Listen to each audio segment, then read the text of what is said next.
sholli ala Muhammad wa ala ali Muhammad. Wa ba'du ayyuhan nas taqullaha mastata'tum wasma'u wa ati'u la'allakum turhamun.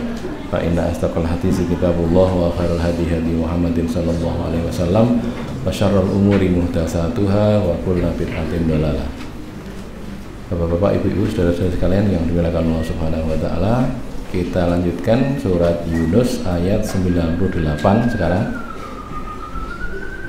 Mudah-mudahan selesai surat Yunus, mudah-mudahan ya. Sampai 109 kan. Ini sudah 98, jadi sudah tinggal 11 ayat lagi.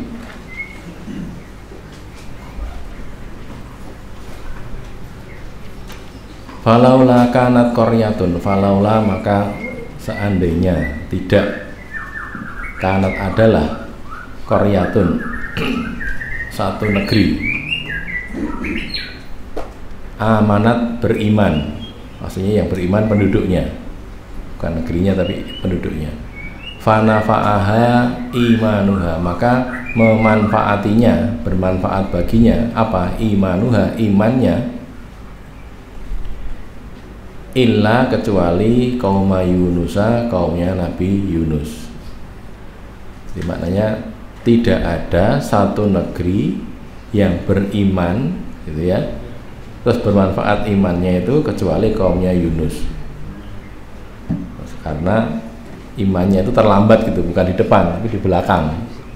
Lama amanu, tatkala mereka beriman, kasyafna anhum adzabal khizyi, kasyafna kami hilangkan. Kasyafa itu asalnya menyingkapkan, membuka. Kami buka, kami hilangkan anhum dari mereka adzabal khizyi, siksaan menghinakan, siksaan yang hina. Fil hayati dunia, dalam kehidupan dunia. Wa matta'nahum, dan kami beri bekal mereka, kami beri kesenangan mereka ila hinin, sampai waktu yang tertentu, sampai hari kiamat atau waktu yang tertentu yang ditentukan oleh Allah, waktu kematian mereka masing-masing.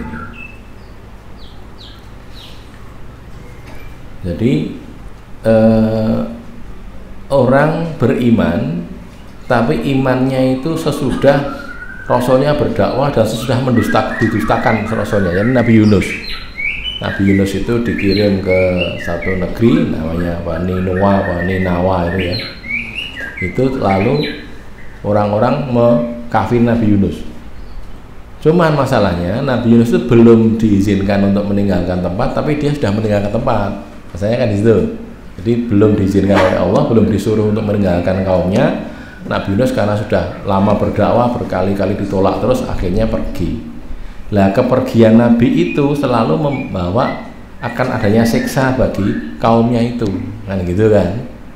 Jadi begitu Nabinya pergi, siksa Allah akan datang gitu.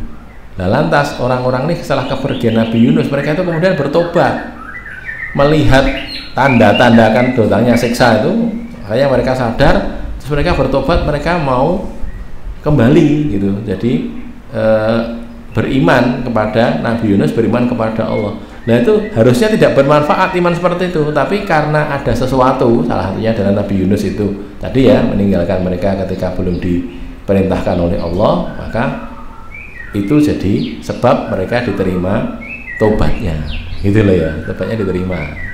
Nah di sini disebutkan lama amanu, tatkala mereka beriman, kasyafna anhum adzabal khizyi fil hayati dunia, dihilangkan siksa yang menghinakan dalam kehidupan dunia ini. Selamat mereka bertobat, sungguh-sungguh bertobat, walaupun nabinya sudah tidak ada, mereka bertobat. Pokoknya minta kepada Allah agar dihilangkan, tidak ditimpakan siksa. Sekian lama bertobat, sungguh-sungguh, lalu dihilangkan siksanya, tidak jadi ditimpakan kepada mereka. Lah Nabi Yunus ceritanya kemudian kan malah masuk ke kapal, naik kapal, lalu kapalnya diserang gelombang gitu kan, serang gelombang. Mereka orang-orang itu sudah biasa, kalau ada begini nih mesti ada orang yang berdosa di sini, nah gitu loh. Seorang yang berdosa, mungkin dia meninggalkan tempat sebelum seharusnya meninggalkan tempat, dia bersalah, lalu diundi siapa yang keluar namanya, maka dibuang ke lautan supaya kapalnya jadi aman lagi, tidak kena gelombang lagi. Diundi berkali sampai berkali-kali, enggak 3 kali atau berapa kali, yang keluar tuh namanya Nabi Yunus terus. Yunus gitu terus. Akhirnya Yunus lah yang dibuang ke lautan terus dimakan oleh ikan. Nah gitu kan ya ceritanya ya. Di ayat kan juga disebutkan gitu ya. Laula nikmatu rabbi, gimana itu? Laula yang lala bisa fi batnihi itu depannya apa? Sebelum lala bisa fi batnihi itu laula anahu gitu ya. Gula iwena mangane kleru ya. Kan ada mushaf di sini. Lala bisa fi batni ila yaumi yub'atsun gitu ya, betul ya? Lala bisa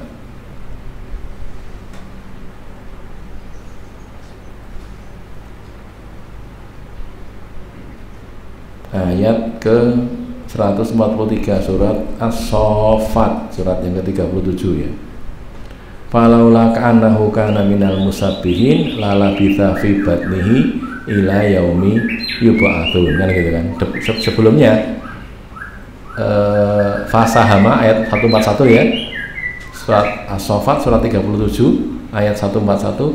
Fasahama fakana minal mudhadin, itu mereka berundi lalu dia termasuk yang dilemparkan ke laut, yang ditenggelamkan. Faltaqamahul hut, lalu menelan dia al-hut ikan wa mulim, dan dia itu orang yang tercela karena meninggalkan tugas tadi. Falaula annahu kana minal musabbihin, kalau saja Yunus itu termasuk orang yang biasa berzikir, musabih, beramal sunnah atau berzikir, lala bita fi batni, sungguh dia tinggal di perut ikan itu ila yaumi yub'atsun, sampai hari orang-orang itu dibangkitkan, sampai hari kebangkitan manusia gitu ya. Terus fanabadnahu bil araq wa huwa saqim, lalu dicampakkan ke tanah, sudah lama di perut ikan, karena sampai 40 hari perut ikan, kemudian dikeluarkan oleh ikan itu di satu dataran itu. Terus fa'ambatna alaihi sajaratan min yaktin, lalu tumbuhkan pepohonan. Itu Nabi Yunus akhirnya selamat tinggal di situ, kemudian balik lagi ke kaumnya. Ceritanya begitu ya. Jadi kalau tadi balik ke kaumnya tadi, itu karena itulah maka kaumnya diselamatkan oleh Allah.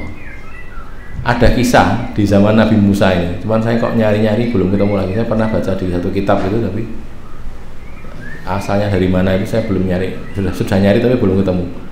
Ceritanya itu Nabi Musa itu suatu ketika kaumnya itu tertimpa paceklik cukup lama itu. Lama paceklik nggak hujan-hujan. Lalu berdoa kepada Allah, ya Allah turunkan hujan, tidak dikabulkan. Akhirnya Musa tanya, ya Allah, kok doa saya kok nggak dikabulkan, kenapa? Lalu Allah menjawab gitu, di cerita itu ya. Makanya saya tidak berani karena belum tahu sebenarnya asalnya dari mana, mungkin saja cuma cerita-cerita Israiliyat gitu ya, tidak ketahuan apa benar salahnya. Lalu Allah itu menjawab, karena di kalangan kamu itu ada orang yang melakukan maksiat cukup lama gitu, 40 tahun maksiat terus, 40 tahun. Maka kata Allah, aku tidak akan menurunkan hujan kepada kalian sampai orang itu keluar dari kampung itu, pemaksiat tadi loh, yang maksiat 40 tahun itu. Wah, gitu. Akhirnya Nabi Musa ngomong pada kaumnya, di antara kalian itu, wahai kaumku, ada orang yang melakukan maksiat selama 40 tahun, maksiat terus. Nah, ini kita tidak akan diberi hujan kecuali kalau dia itu keluar dari kampung ini. Kalau dia keluar nanti hujan, gitu loh. Terus akhirnya di antara mereka itu sadar, oh ini yang dimaksud saya ini, gitu loh. Karena dia memang melakukan maksiat itu 40 tahun gitu. Lantas, tapi dia mikir gini, nanti kalau saya keluar terus hujan, kan jadi orang semua tahu kalau saya yang maksiat, kan gitu kan. Jadi kalau ini nggak hujan, padahal Nabi Musa kan sudah cerita tuh, ini ada pemaksiat di sini 40 tahun maksiat, nanti kalau dia keluar akan turunkan hujan. Maka yang merasa maksiat 40 tahun silahkan keluar gitu. Kan malu sekali gitu. Mau mosok gitu. Akhirnya dia nangis terus berdoa, ya Allah, ya Allah kalau saya keluar dari sini ya Allah, terus nanti hujan turun, kan semua orang jadi tahu kalau saya maksiat, saya kan malu gitu.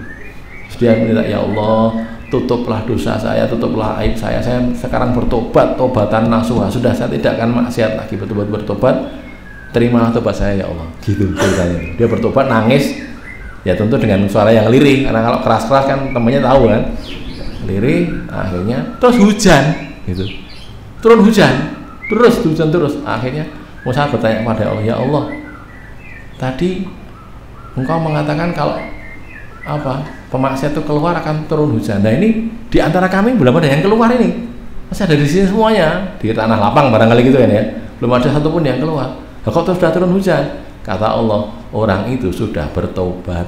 Nah itu sudah bertobat, aku terima tobatnya, sekarang tak berikan hujan. Nah, gitu. Lalu Nabi Musa itu ya kurang gawean menurut saya ya, tanya siapa tuh ya Allah, orang itu siapa itu? Jadi orang itu loh siapa, saya biar tahu itu. Kata Allah, apa kata Allah jawabnya itu, loh dia itu maksiat 40 tahun itu loh, saya tutupi, nggak ada yang tahu kan gitu, 40 tahun maksiat tertutup, aku sengaja menutupi, nggak ada yang tahu. Kalau tadi karena tadi dia dungo tadi kan, diterima dikabulkan. Lah sekarang sudah tobat kok saya buka aibnya, nggak mungkin, gitu loh. Jadi tidak dibuka oleh Allah. Jadi malaikat Nabi Musa tidak tahu siapa orang itu, karena Allah mengatakan begitu. Aku sudah menutupi aibnya selama 40 tahun, padahal dia maksiat terus 40 tahun itu. Lah sekarang dia tobat, kalau saya buka itu bagaimana? Enggak, tidak dibuka oleh Allah Subhanahu Wa Taala. Gitu loh ya. Contoh ya itu. Cerita tapi ini ya, hadisnya enggak tahu hadis atau bukan, enggak tahu, belum ketemu, jadi ya enggak berani ngomong. Cerita gitu aja lah, cerita. Cuman kita dapat kebaikan kan, makanya kalau terutama barangkali kita ini ada yang melakukan satu kesalahan, ya mintalah tobatlah kepada Allah, karena itu kadang-kadang itu yang menghalangi kok umat Islam kok kayak gini, kok kalah gini terus toh. Nah mungkin karena umat Islamnya belum siap menang, masalahnya gitu loh, belum siap menang. Nanti kalau menang, coba ini seandainya saja Pak Jokowi itu datang ke sini gitu. Seandainya ini loh ya, jangan ditanya kapan, ini seandainya datang kepada Ustadz Nasib, Ustadz Mul apa yang lain itu ke sini, terus udah sekarang yang jadi RI 1 kamu, udah saya tak pensiun gitu. Kira-kira apa yang kita lakukan? Kan bingung gitu, piye ya cara ngatur negara itu kan gitu kan. Artinya umat Islam memang belum siap menang gitu. Nanti kalau pegang kemenangan malah gegeran sendiri gitu. Kan gitu, kita lihat belum siap menang, makanya Allah belum beri kemenangan. Nanti kalau sudah siap, betul-betul bagus, tertata rapi, pemimpinnya satu gitu kan ya, dipimpin oleh orang yang soleh, nah diberi kemenangan oleh Allah sehingga jadi baik. Tapi kalau belum, nah sekarang yang pegang ini yang satunya nggak rela, yang jadi begitu kan, itu memang begitu keadaannya. Walhasil itulah mengapa salah satu alasan mengapa kok muslimin ini masih seperti ini, ya kita sendiri juga masih seperti itu gitu ya, masih belum siap untuk memegang urusan ini secara sepenuhnya kan gitu, dan yang lain-lainnya. Baik, berikutnya 99 dan 102 ayat nih. Walau sya'a rabbuka, dan kalaulah Allah itu menghendaki, sya'a menghendaki rabbuka pemeliharamu, Tuhanmu yakni Allah, la amanah, sungguh beriman man siapa saja yang fil ardi di muka bumi, kulluhum semua mereka, semuanya, jami'an semuanya, tambah lagi kulluhum semua mereka, jami'an seluruhnya. Afa anta tukrihun nas, apakah kamu wahai Muhammad akan memaksa an-nasa manusia? Ini kan ayat-ayat makiyah ya, sebelum Nabi hijrah. Apakah kamu memaksa manusia hatta yakunu mu'minin, sampai mereka menjadi orang-orang yang beriman? Kamu memaksa mereka supaya jadi orang beriman, itu mau kamu? Wa makana linafsin, dan tidak adalah linafsin untuk satu diri, satu orang itu, antuk mina, bahwa dia akan beriman, illa biidznillah, kecuali dengan izin Allah. Orang bisa beriman itu kalau Allah kehendaki dia beriman, maksudnya begitu, atas perintah Allah, atas izin Allah. Wa yaj'alur rijsa, dan Allah menjadikan ar-rijs itu ada banyak pengertian ya, kekotoran atau apa namanya, dosa. Ada lagi yang mengatakan adalah sesuatu yang tidak ada kebaikannya, Ada yang mengatakan rijis itu murka gitu ya, banyak penafsirannya. Kotoran atau kemurkaan atau siksa atau dosa. Ada lagi yang mengatakan setan, rijis itu setan. Banyak ditafsirkan oleh ulama. Alalladzina la yaqilun, atas orang-orang yang mereka tidak berakal atau tidak menggunakan akalnya. Punya akal tapi tidak digunakan. Tidak mau berpikir, memikirkan ayat-ayat Allah ini. Ini ayat yang ke-99 ini itu sebenarnya penegasan untuk Rasulullah bahwa adanya orang-orang itu kok masih masih kafir itu ya karena Allah menghendaki. Ada pembicaraan di antara Abbas bin Abdul Muthalib, Abu Thalib bin Abdul Muthalib, dan Hamzah bin Abdul Muthalib. 3 bersaudara ini ngomong-ngomong. Ceritanya Abu Lahab itu membawa kotoran unta macam-macam sampah-sampah itu ditaruh di depan rumahnya Nabi. Abu Lahab dan Nabi itu kan bertetangga kan ya. Bawa situ. Terus oleh Hamzah marah kan, itu apa? Kamu itu, ini keponakan kamu sendiri, kamu begitu kan bagaimana? Suruh ngambil, suruh bawa pergi. Nah, akhirnya dibawa pergi karena takut dengan Hamzah, Abu Lahab ini. Abu Lahab kan juga saudara juga ya, masih saudaranya Nabi juga, pamannya juga. Lalu Hamzah tanya, ini Abu Lahab kok jengkelnya kayak gitu kepada Muhammad itu? Kenapa toh? Terus diterangkan oleh Abbas bin Abdul Muthalib. Abbas ini pamannya Nabi, tapi umur-umurannya hampir sama dengan Nabi gitu. Jadi Hamzah yang paling setara itu Hamzah itu sebayaraan dengan Nabi. Abbas ya kurang sedikit lah, tidak sebayaraan, lebih muda atau lebih tua sedikit. Terus kata Abbas bin Abdul Muthalib, bapaknya Ibnu Abbas itu, Abu Lahab itu marah karena ada ayat turun tentang dia. Tabat itu loh, tabat yada Abi Lahabi watab ma aghna anhu malu wa ma kasab sayasla naran dzata lahab wa imra'atuhu hamalatal hatab fi jidha hablum min masad. Turun tentang dia dan tentang istrinya. Oh gitu toh, marah sendiri, memang keponakannya kok marah-marah kayak gitu. Iya, karena turun itu. Terus Hamzah ngomong begini, loh, kalau Abu Lahab kalau mau itu dia bisa membatalkan semua dakwah Muhammad dalam seketika. Gimana itu, kata Abbas sama Abdul Muthalib, gimana itu? Tinggal Abu Lahab itu tinggal beriman saja kepada Muhammad. Begitu dia beriman, kan batal itu. Surat itu kan ada tuh, surat itu kan sudah qat'i itu. Tabat yada Abi Lahabi watab ma aghna anhu malu wa ma kasab sayasla naron dzata lahab, kan qat'i itu. Berarti ayat itu salah kan? Begitu dia Islam, ayat itu jadi salah dan Muhammad batal dakwahnya, kan gitu. Itu kata Abu Thalib sama Abbas, oh ya, ngono ya gitu. Jadi karek gitu ya. Tapi kata Hamzah lagi, tapi tidak mungkin Abu Lahab itu beriman, tidak mungkin. Ya kenapa? Nah ini kalam Allah kok. Begitu ya. Allah nggak mungkin salah. Artinya Abu Lahab itu memang sudah difatwakan, sudah ditetapkan bahwa ketika masih hidup pun dia nanti akan masuk neraka. Tidak mungkin dia beriman. Dan faktanya kan begitu. Tidak beriman kan saya matinya Abu Lahab itu. Jadi dia menghindar, tidak mau ikut perang Badar, ceritanya kan gitu. Abu Lahab kan tidak dikenal ikut perang Badar karena dia menghindar, tidak dapat ikut perang Badar, tapi dia juga mati juga di Mekah. Jadi tidak ikut perang tapi ikut mati, bukan dibunuh, tapi di sebagian riwayat diserang oleh singa atau apa gitu, pokoknya dia mati di Mekah pada waktu itu, ceritanya gitu ya. Jadi itu tadi kembali. Nah memang kalau Allah menghendaki itu Allah bisa menunjuki kok, man fil ardi kulluhum jami'an, itu bisa. Semua beriman itu Allah bisa menjadikan begitu. Nah mengapa kok ada yang kafir, ada yang menentang? Karena untuk menguji orang-orang yang beriman ini bagaimana sikapnya gitu loh. Saya ingat dulu tahun berapa ya, 2006 barangkali, Pak Listio Sigit, Kapolri yang sekarang ini, Listio Sigit Jenderal itu, dulu kan jadi Kapolres Solo itu, Kapolres Surakarta. Itu ada bom Kepunton waktu itu, gereja Kepunton dibom, terus dia datang ke ulama salah satu yang datang itu Ustadz di Maktabah waktu itu. Saya ikut nemani itu. Jadi Listio Sigit waktu itu masih Kombes ya, komisaris besar, Kolonel, Melati 3 itu, pangkat pundaknya Melati 3 datang.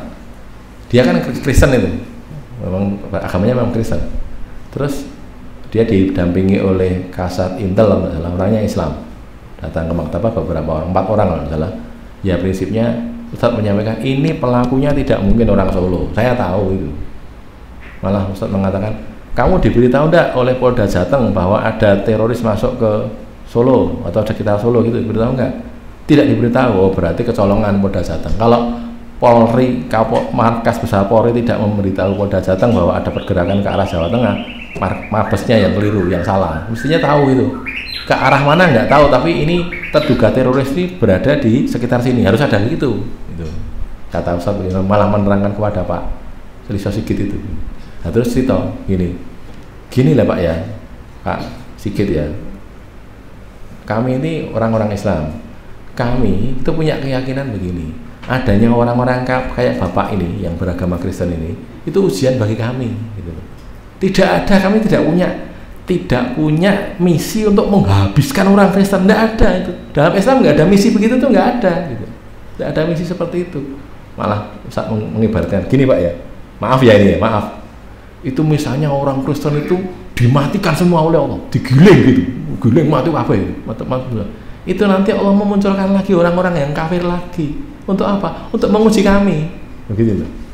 Jadi artinya adanya orang-orang seperti itu tuh untuk menguji orang-orang beriman.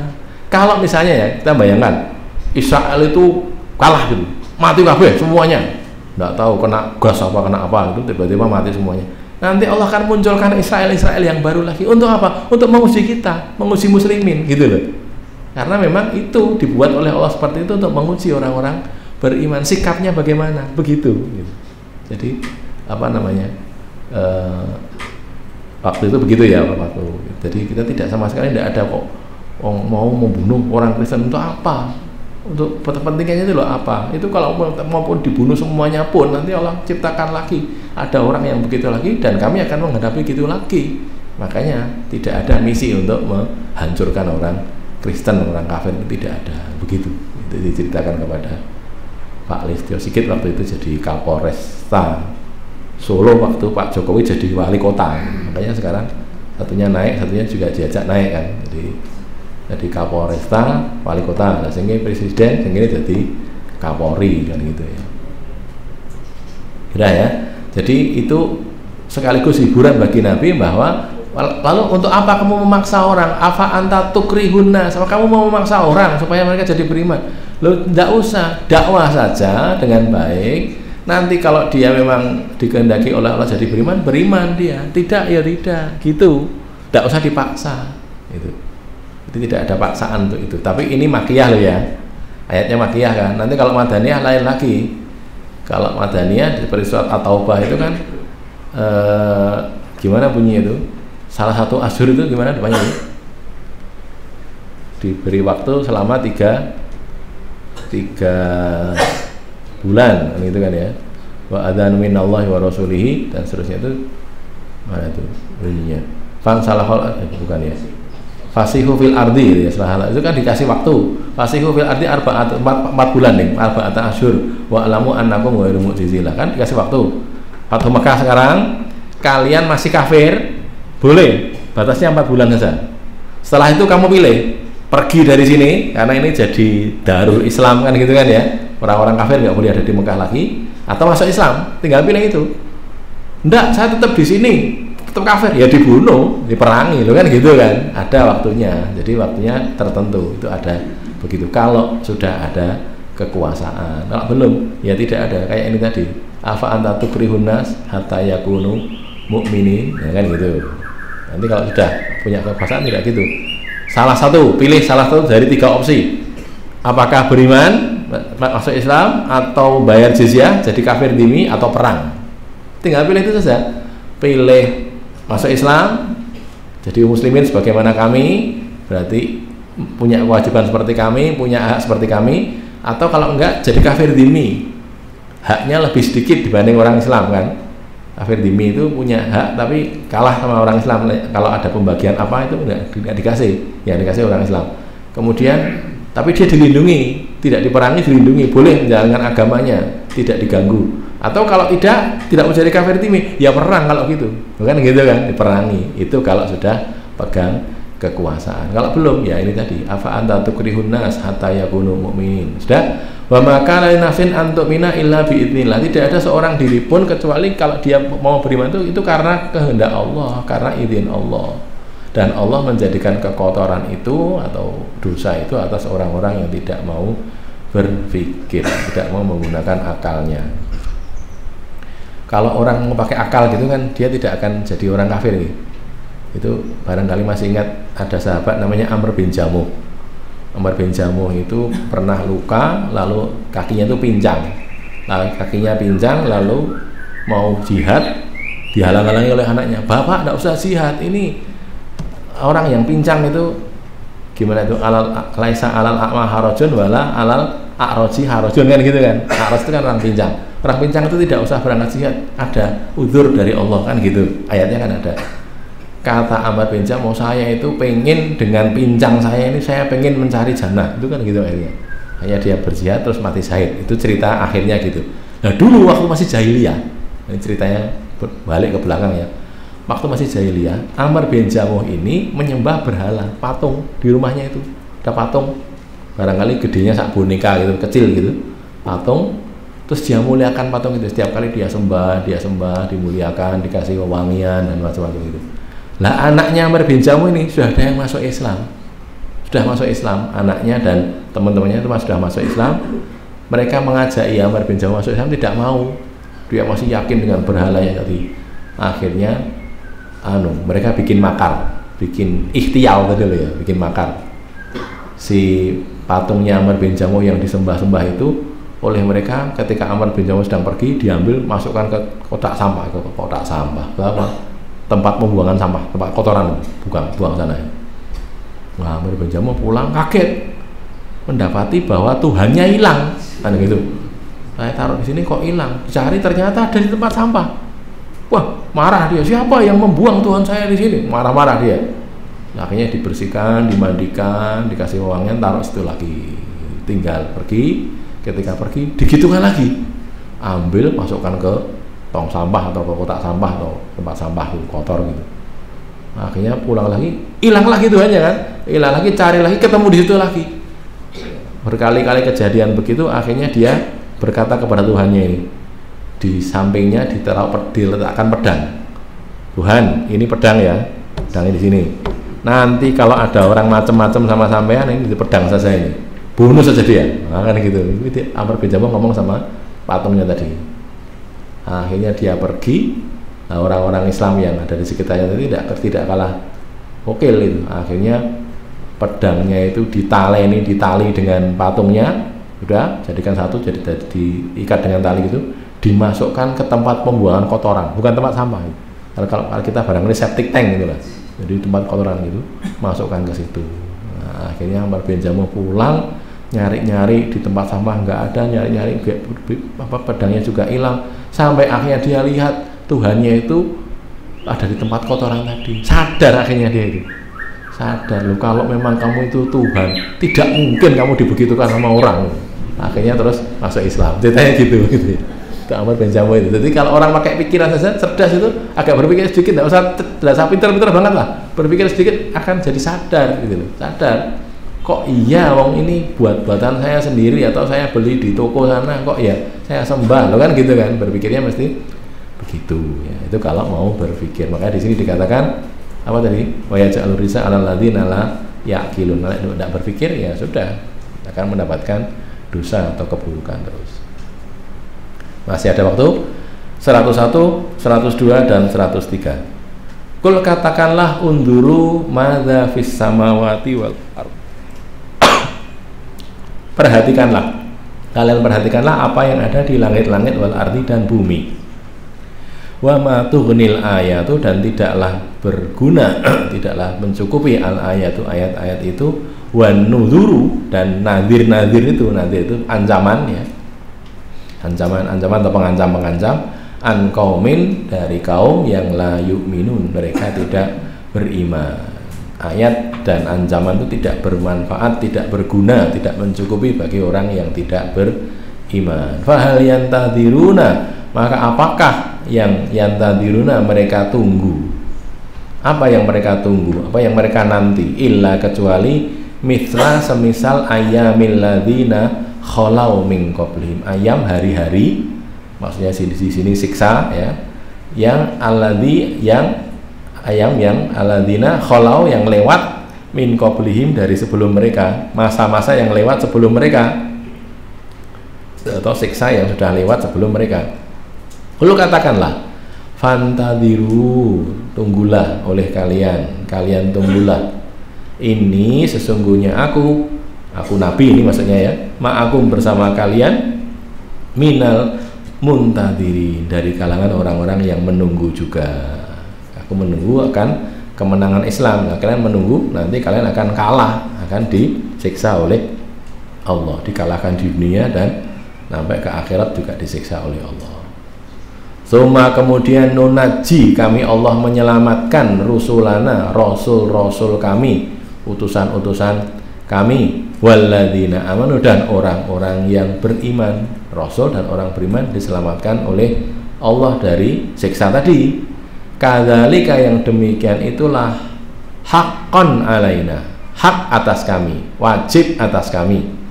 Allah mewajibkan atas dirinya sendiri ya, hak atas kami, nunjil mukminin, kami selamatkan orang-orang yang beriman. Kami Allah pasti akan menyelamatkan orang-orang beriman. Aujabahu ta'ala ala nafsihil karimah, Allah ta'ala mewajibkan atas dirinya yang mulia. Allah pasti akan menyelamatkan orang-orang yang beriman. Ayat 101 ini intinya kita disuruh memperhatikan keadaan langit bumi, yang di situ ada banyak kekuasaan Allah Subhanahu wa taala. Kan gitu kan ya. Kalau barangkali menerangkan terjadinya hujan, gitu misalnya hujan dari uap air diangkat naik ke atas, lalu dibawa oleh awan ke tempat yang kelembabannya cukup, lalu dia turun hujan di situ, kan gitu kan ya. Turun hujan di situ. Allah bisa menurunkan hujan sampai berhari-hari. Kayak Nabi itu pernah sepekan, betul ya, sepekan penuh itu hujan terus. Di hadis tentang istisqa itu kan ya, istisqa atau salat yang hadis salat di Kitabul Jum'ah sampai Bukhari kan ada orang datang kepada Rasulullah pada waktu beliau sedang khutbah Jumat. Ada sahabat datang ngomong begini, ya Rasulullah, ini ternak-ternak kita mati, tanah pekarangan kita habis karena kekeringan, tidak turun hujan, lama nggak turun hujan, akhirnya kering, kemarau panjang, terus pada mati. Ya Rasulullah, mintakan kepada Allah agar Allah turunkan hujan, kan gitu kan ya. Lalu Rasul mengangkat tangan ke atas gini, Allahumma aghithna, Allahumma aghithna, Allahumma askina, askina atau aghithna, bagian riwayat itu. Ya Allah, tolonglah kami, berilah hujan pada kami. Belum turun tangan itu tadi, yang rawinya menceritakan tuh, rawi hadis tadi menceritakan, tangannya belum turun sudah turun hujan. Tangan masih angkat gini, baru proses turun, belum naik ke bawah sudah turun hujan. Turun terus sampai Jumat berikutnya. Masya Allah, hujan 1 pekan penuh gitu. Tapi saya bayangkan kita di sini hujan 1-2 hari aja sudah banyak yang banjir kan ya. Di Solo itu gitu, hujan berapa jam itu sudah ada banyak yang banjir, jalan-jalan sudah banjir gitu. Jadi apa? Ini 1 pekan.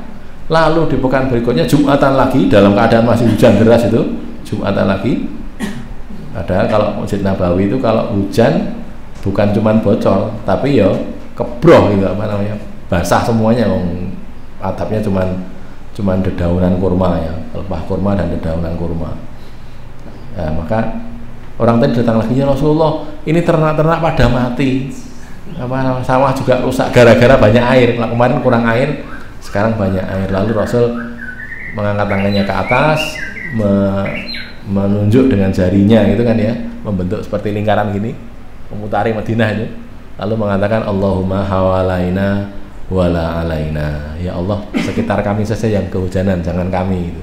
Lalu kata rawi hadis tadi, aku melihat waktu itu masih hujan terus, kemudian tiba-tiba muncul terang gitu, kemudian meganya atau apa awannya itu bergeser ke samping-samping itu, sehingga Madinah itu ada lubang, seperti lubang tengahnya itu di atasnya, sehingga tidak kehujanan. Yang kehujanan bagian dataran-dataran tinggi itu saja sekitar Madinah, begitu ya.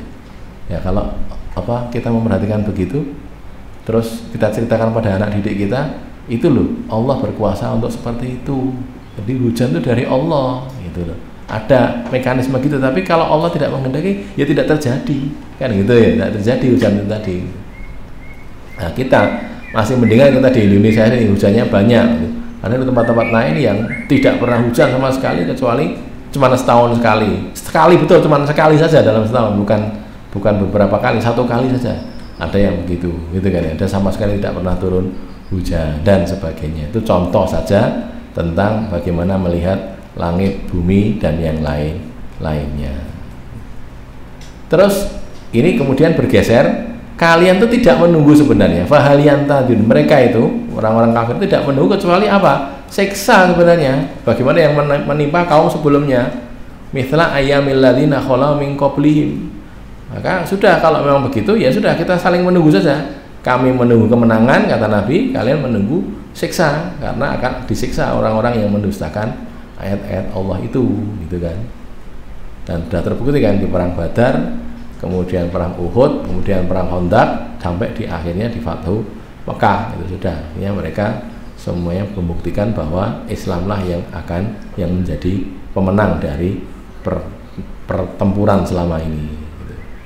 Terus dikatakan di bagian akhir itu, tsumma nunajji rusulana walladzina amanu kadzalika haqqan alaina nunjil mu'minin. Akan ada waktunya orang-orang beriman itu diselamatkan oleh Allah dari siksa. Nah, cuman masalahnya kalau itu sifatnya bencana, ya kena semuanya tadi. Kayak di Cianjur itu ada gempa bumi, ya sudah semuanya kena, tidak peduli orang beriman, orang kafir, semuanya kena. Nah, cuman masalahnya nanti orang itu akan dibangkitkan berdasarkan amalannya. Ada cerita yang agak dramatis, tapi agak dramatis atau agak mengerikan ya, mengerikan apa dramatis. Di waktu saudara-saudara kita jadi relawan di Aceh itu, tsunami itu 2005 kan berangkatnya, jadiannya 2004 akhir. Saudara-saudara kita ini berangkat kalau tidak salah awalnya itu Januari 2005. Ada salah seorang senior yang ikut jadi relawan itu, waktu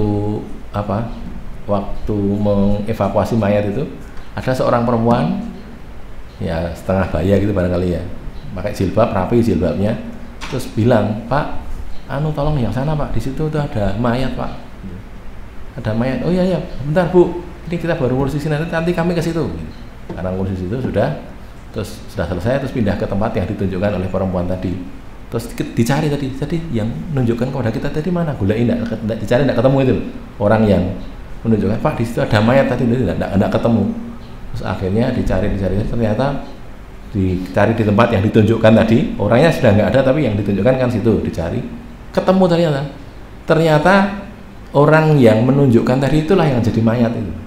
Jadi ini disimpan rapat-rapat oleh orang yang yang ngomong tadi. Dia ceritakan sampai pulang, ketika sampai ke Solo baru diceritakan dulu itu ceritanya ya, karena dia saja yang diberitahu. Jadi, "Pak, ini ada mayat di situ," dan mayatnya itu persis seperti itu. Jadi masih pakai jilbab, tertutup auratnya, gitu. Jadi diselamatkan dalam keadaan seperti itu. Jadi karena dia cerita, nanti kalau saya cerita di sini, padahal itu kan ceritanya di sana itu tinggalnya di kemahnya itu di Taman Makan Pahlawan. Jadi di Aceh sana itu Habib Rizik kan selalu cerita, kami ini tiap hari ketemu cari mayat, tidurnya bersama mayat gitu, karena di situ kan Taman Makam Pahlawan itu, tidurnya di situ. Nah, itu kalau saya ceritakan nanti pada minta pulang semua, itu nggak ada yang berani. Akhirnya dia simpen sampai di Solo baru cerita. Itu dulu ceritanya saya diomongi sama orang itu, orang yang mati tadi gitu. Jadi cari kok nggak ada, ternyata orangnya yaitu yang menunjukkan tadi, itulah yang jadi korban, sudah mati di situ, dievakuasi. Nah kan kadang-kadang ada begitu juga ya, maka apa? Ya tadi orangnya sama-sama mati kena tsunami, tapi orang-orang yang baik tetap akan dibangkitkan berdasarkan niatannya, kan gitu, di hadis kan sebutkan gitu kan. Ketika Aisyah diceritani oleh Nabi ada satu pasukan mau menyerang Ka'bah, lalu oleh Allah dihancurkan semuanya. Terus Aisyah bertanya, "Ya Rasulullah, dihancurkan semuanya, padahal di situ ada orang-orang yang ke pasar, ada orang-orang daerah situ, kok dihancurkan semuanya?" Kata Rasulullah, "Iya, mereka semua dihancurkan oleh Allah, tapi akan dibangkitkan berdasarkan niatan masing, kan gitu kan ya. Sama-sama mati, sama-sama kena bencana, tapi orang-orang yang beriman tetap dimuliakan dengan keimanannya itu. Baik. 104, 105, 106 masih ada waktu ya. 3 ayat. Kul katakanlah ya ayuhan nas, wahai sekalian manusia, in kuntum fi syakin, jika adalah kalian berada dalam keraguan min dini, terhadap dinku, terhadap agamaku Allah, dinul Islam, fala a'budu, maka aku tidak menyembah. Ini yang disuruh mengatakan kan Nabi ya. Fala a'budu, maka aku tidak akan menyembah alladzina ta'buduna min dunillah. Apa sesuatu yang, barang-barang yang alladzina ta'buduna kalian sembah min dunillah, dari selain Allah. Aku tetap tidak mau menyembah apa saja yang kalian sembah selain Allah. Walakin, akan tetapi, a'budullaha, aku menyembah Allah. Alladzi, yang Allah yang yatawaffakum, mematikan kalian, mewafatkan kalian. Wa umirtu, dan aku diperintah an akuna, supaya aku menjadi minal mukminin, dari kalangan orang-orang yang beriman. Aku diperintahkan oleh Allah untuk menjadi orang-orang mukmin, orang-orang yang beriman. Wa an aqim wajhaka lid-dini hanifa, dan supaya tegakkan, luruskan atau tegakkan wajahmu, wajahmu lid-dini, untuk din ini, dinul Islam, hanifan, dalam keadaan condong tadi ya, condong kepada kebenaran atau lurus. Wala takunana, dan janganlah kamu benar-benar menjadi minal musyrikin, dari kalangan orang-orang musyrik. Jangan jadi orang musyrik, jadilah orang beriman. Wala tad'u min dunillahi, dan janganlah kamu seru, janganlah kamu menyeru, memanggil min dunillah, dari selain Allah, apa? Malayan fa'uka wala yadurruka, apa yang tidak memanfaati kamu, tidak memberi manfaat kepada kamu, wala yadurruka, dan tidak memadharati kamu, tidak menimpakan madharat terhadap kamu. Fa'in fa'alta, maka jika kamu melakukan itu, melakukan memanggil atau menyeru kepada selain Allah ya, fa'innaka minadz dzalimin, maka sesungguhnya kamu, wahai Muhammad, idzan, kalau begitu, kalau mengajak kepada selain Allah itu, minadz dzalimin, dari kalangan orang-orang yang zalim.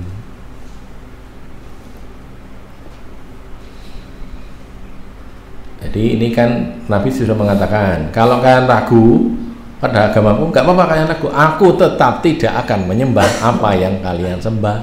Oh gitu loh. Jadi walaupun ragu, aku tidak akan ikut kalian, enggak, aku tetap menyembah Allah. Karena itu prinsipnya begitu, apapun reaksi orang ya kita tetap menyembah Allah, begitu, gitu yang disampaikan oleh Rasulullah. Padahal ini kan makiyah ya, makiyah saja itu begitu, prinsip tetap harus dipegangi, apalagi di masa-masa Madaniyah tambah kuat lagi memegangi prinsipnya, kan begitu mestinya ya. Jadi kalau kalian menyuruh aku, wis gini saja Muhammad, dulu kan disuruh apa, berbagi kan ya, turunnya surat Qul ya ayyuhal kafirun itu loh, surat Al-Kafirun itu kan, Muhammad, setahun kami menyembah Tuhanmu, setahun berikutnya kamu menyembah Tuhan kami, kan gitu. Jadi namanya itu apa, sinkretisme, percampuran agama. Terus kami ikut kamu, kamu ikut kami. Oh, kata Rasul tidak boleh. Allah mengatakan lakum dinukum waliyadin, untuk kamu agama kamu, untuk aku agamaku. Udah ada urusan sendiri-sendiri saja. Enggak ada sinkretisme, enggak ada, gitu kan? Itu konon yang terjadi di kalangan orang Nasrani itu kan gitu. Dulu mengapa kok hari Natal tanggal 25 Desember? Mengapa kok tanggal 25 Desember? Padahal itu tidak sesuai dengan kenyataannya. Karena di masa itu di sana kan musim dingin. Padahal Nabi Isa itu menurut keyakinan mereka sendiri itu kok meninggal. Lahirnya itu di musim panas. Gitu loh. Di musim panas. Tidak mungkin di musim dingin, tapi mereka mengapa kok 25 dipakai?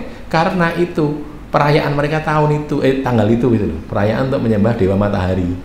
Orang-orang Romawi, mereka menyembah itu pada tanggal 25 Desember. Nah ini supaya bisa jalan, kita sinkretisme saja. Sudah, sekarang digeser waktu lahirnya, digeser gitu loh. Tidak di bulan hari musim panas, tapi di musim dingin.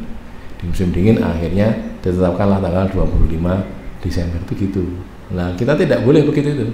Kita walaupun dalam keadaan underdog sekalipun ya kalah, tetap la a'budu illallah wala a'budul ladzi na ta'buduna min dunillah walakin a'budullah, gitu ya. Terus disuruh menegakkan din, akim wajah kali dini hanifah, dalam keadaan lurus condong kepada din ini. Jangan-jangan jadi orang musyrik ya, akhlisil ibadah lillahi wahdah, hanif, dalam keadaan hanif, dalam keadaan lurus, maksudnya condong kepada kebenaran, condong meninggalkan kemusyrikan gitu ya, munharifan anisyirki, menyimpang dari musyrik, itu hanif itu begitu. Artinya dia jadi orang yang beriman. Dan aku disuruh untuk menjadi orang-orang yang beriman, ayat 104, tidak boleh menjadi orang-orang musyrik. Plus tidak boleh juga menyeru tadi sesembahan-sesembahan yang tidak bermanfaat tadi. Tidak ada manfaat, tidak ada madharat di sembah-sembah karena merasa itu yang memberi manfaat kepada dirinya. Seperti tadi saya ceritakan tentang Amr bin Jamuh tadi ya. Kalau orang mau berpikir, misalnya dia akan mendapati hal yang seperti itu. Maka kalau orang punya keyakinan kepada Allah Subhanahu wa taala, dia tentu tidak akan percaya dengan Tuhan-Tuhan selain Allah yang masih perlu dibersihkan kan gitu kan ya, perlu dilayani, pelayanan khusus untuk Tuhan dan sebagainya itu tidak, Allah tidak butuh. Allah itu ghani, cukup, tidak butuh bantuan apapun dari hamba-hambanya. Dua ayat yang terakhir, qul ya ayyuhan nas, katakanlah wahai sekalian manusia, qad ja'akumul haqqu, sungguh datang kepada kalian, ja'akum datang kepada kalian, al-haqqu kebenaran, mir rabbikum dari pemelihara kalian. Famanihtada, maka barang siapa yang mendapatkan petunjuk, fa innama yahtadi linafsihi, maka dia mendapat petunjuk untuk dirinya sendiri. Maksudnya manfaat dari petunjuk itu kembalinya kepada dirinya sendiri. Wa man dhalla, dan barang siapa yang sesat tidak dapat petunjuk, fa innama yadillu 'alaiha, maka sesungguhnya dia menyesatkan dirinya sendiri juga. Madharat dari kesesatan itu baliknya kepada dirinya sendiri. Wa ma ana 'alaikum biwakilin, dan tidaklah aku nabi ya, kan disuruh mengatakan begitu nabi ini. Kul gitu kan, wa ma ana, dan tidaklah aku alaikum untuk kalian, atas kalian wahai orang-orang kafir, biwakilin dengan orang yang mengurusi, wakil pengurus, orang yang mengurusi. Itu belum? Weh, kelewatan. Loh, kok bisa lompat ini? Oh iya, itu juga kelewatan ya? Salah pengen rampung wae. Atau sebenarnya kayak apa ya? Kok di sini kok jadi hilang?